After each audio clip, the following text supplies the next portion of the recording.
Returning back to our top story, the attacks in New Orleans. Details are still emerging about the attacker and his motivations, but questions remain over the security situation in the United States and whether ISIS could be on a resurgence. For more on this, I'm joined from Washington, D.C. by Sebastian Gorka, who is set to return to the White House to serve as President Trump's senior director for counterterrorism. Mr. Gorka, I appreciate you joining me this evening. Thank you so much. What were your initial thoughts upon hearing the news from New Orleans and upon the confirmation that the attacker had an ISIS flag mounted on his vehicle? Well, what we've been saying on the America First MAGA platforms for the last 4 years, the current feckless leadership of the Biden-Harris White House should not have been looking for so-called white supremacists and neo-Nazis amongst the U.S. military, as Lloyd Austin, the disgraced outgoing defense secretary, did. They should be looking for members of the global jihadi movement like this individual. So the threat has been encouraged, is recrudescent, thanks to the Biden surrender of Afghanistan and the collapse of Syria. So sadly, this was to be expected, especially when the FBI has become, under the Biden administration, a political arm of the Democrat Party, tracking down Catholics because they go to Latin Mass in Richmond and hunting down grandmothers who prayed in Congress on January the 6th instead of actually tracking down real terrorists like this individual. What do you think this attack has shown about the security situation in the United States, and what are you going to do about it when you come into office? Well, it's demonstrated that we have a woke national security system.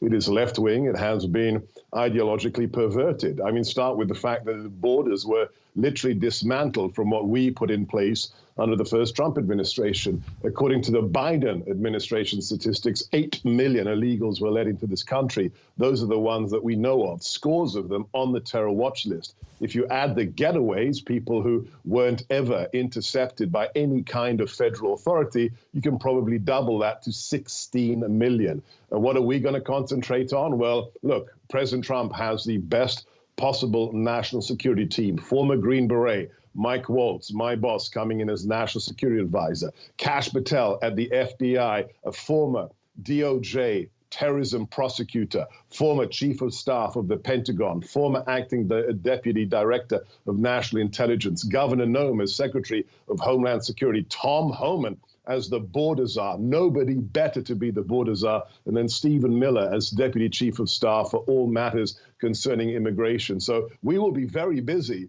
because of the threat that has been engendered by this administration. But President Trump will have one priority above everything else: to make sure that Americans, all of them, whether they voted for him or not, are safe as soon as he puts his hand up and swears his second oath of office to become the 47th president of the United States. Sebastian, you've just outlined there the strong team you have coming in. Donald Trump has said the attack was because of illegal immigration, but the suspect was born and raised in Texas. He served for the U.S. Army for a long time, from 2006 to 2015. This appears to have been a homegrown threat, not an immigration one. Was Trump's assessment completely wrong here? Absolutely not. It was absolutely on the money. As Stephen Miller has incredibly well illuminated right after that statement by the president, we never had an indigenous jihadi problem in America. We don't have biker gangs who are jihadists. This is an imported issue. The global jihadi movement is around the planet. The idea that this person was somehow radicalized by himself in a basement is absolutely garbage. This is a global threat to Western civilization and was imported into the country. Whether or not you were born here or not is irrelevant. Somebody who is part of the global jihadi movement made sure that person was radicalized. Trump has slammed the Democrats over the New Orleans attack and says the country is breaking down. But I just want to get to what differences are going to happen? Because basically the police and the FBI was saying that this suspect was not known to them. How are you going to break through those circles? What do you mean not known to them? Of course they weren't known to them. What were they doing? They were hunting down Catholics for going to Latin Mass. They were hunting down, think of this, the FBI and the DOJ recently imprisoned a beautiful black mother of a 3-year-old girl because she peacefully protested outside a Planned Parenthood abortion clinic in New York. She just received a 35-month sentence.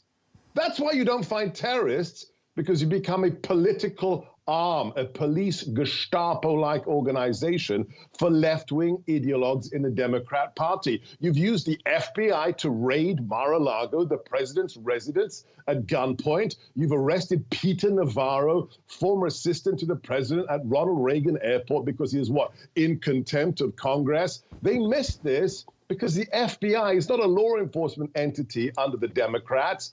It is an armed Gestapo wing of the Democrat Party. And that's why we need people like Kash Patel to reform it back into a law enforcement entity. Sebastian, during his first term, Donald Trump passed an executive order which critics called the Muslim ban because it targeted people living in mostly Muslim countries and prevented entry into the United States.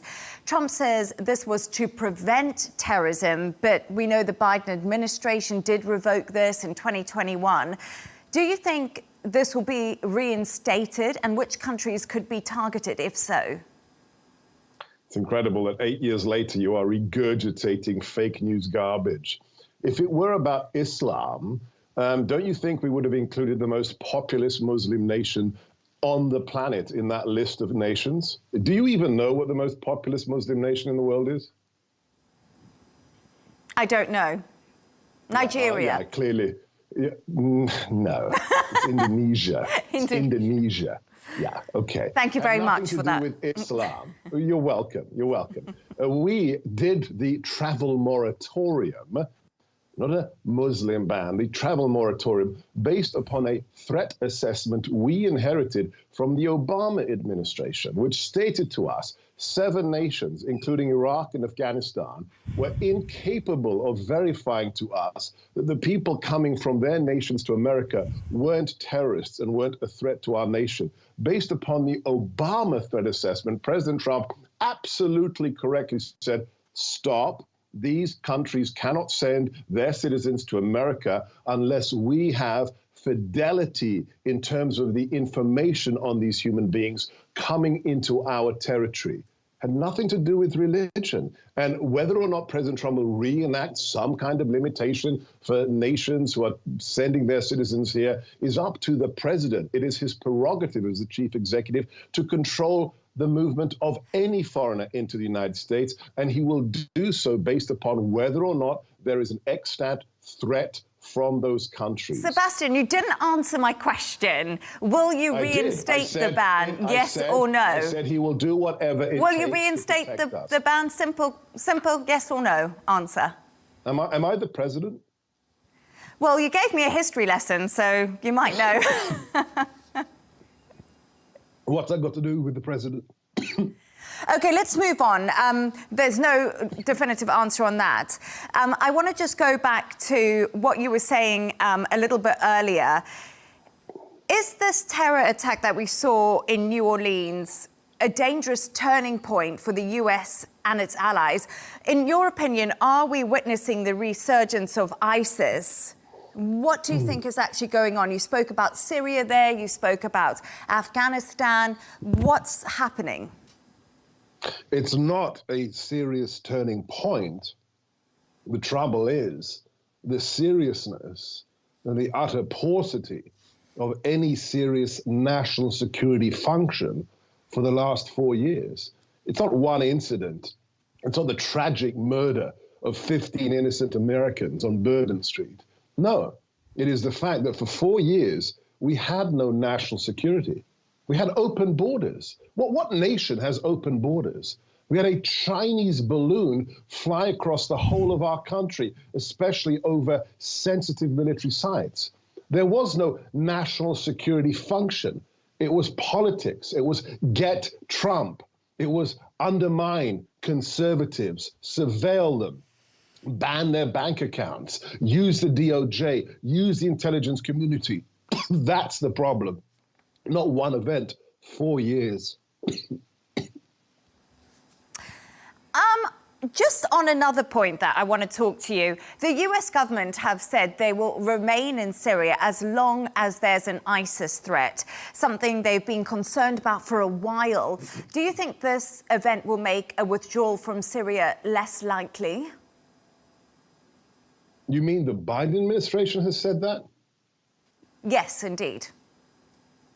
Yeah, we had an election and 77 million Americans said, "You're fired," to Joe Biden. President Trump is coming back. And why was President Trump elected? He was elected to secure our borders and to stop stupid wars. The same reason that he was elected in 2016. President Trump is about America first. Not America alone, America first. It is interesting, for 4 years, the world was stable. There were no new wars. My former and future boss left office, and what happened? Ukraine was invaded. Afghanistan surrendered by Biden. 1,200 innocent Jews were murdered by jihadis on October the 7th, and Syria collapses. President Trump is coming back because people want stability and safety. That's what we want, and we don't want interminable forever wars. There's just one other issue I want to ask you about before I let you go, Sebastian. Elon Musk has called on the UK to release Tommy Robinson, the founder of the English Defence League. He's currently in prison for contempt of court in this long-running libel case. Do you think he should be freed? Nothing to do with my portfolio, and that's an irrelevant question. OK, absolutely fine. I want to say thank you so much for giving me a really good history lesson and a very dynamic interview. Sebastian Gorka, who will serve as President Trump's Senior Director for Counterterrorism. I really appreciate you joining us this evening.